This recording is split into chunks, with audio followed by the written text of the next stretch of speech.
Საახალწლო სამზადისი გურჯაანში, ქუჩებში ხალხმრავლობაა. მოსახლეობამ დღესასწაულისთვის მზადება უკვე დაიწყო.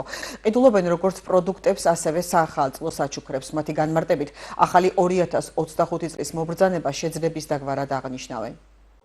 დავიწყე საახალწლო სამზადისი, ხიარულად, ბედნიერად, ოჯახთან და შვილებთან ერთად, შეძლების დაგვარად ვიძენ ტკბილეულს, საახალწლო სათამაშოებს ნადვის ხემოურთეთ, მაყოფილები ვხვდებით ახალ წელს. საახალწლო სათამაშოებს ნადვის ხემოურთეთ, მაყოფილები ვხვდებით ახალ წელს. ყველას ულოცავ და ყველას უსურებ, ბედნიერ საქართველოში გვეცხოვროს.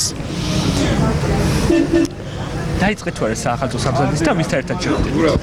საახალწლო სამზადისი კი დავიწყე, ნაძვის დავდგი, მაგრამ ამ წუთში ჩემი შვილი წასულია ევროპაში და მარტო ხვდები ბიჭი და რა ვიცი, აგერ გოგო აქეთ ახლოში მყავს გათხოვილი თელავში და ნახოთ რა ვიცი, ან მეწავა, ან ისინი ჩამოვლენ და ასე.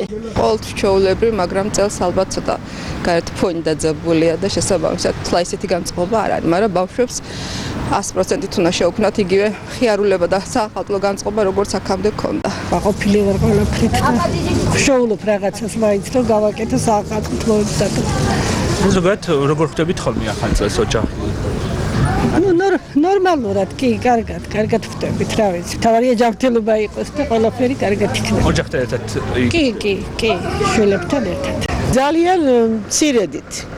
იმიტომ რომ არა გვაქვს საშუალება, რომ ისე შევხვდეთ როგორც საჭიროა.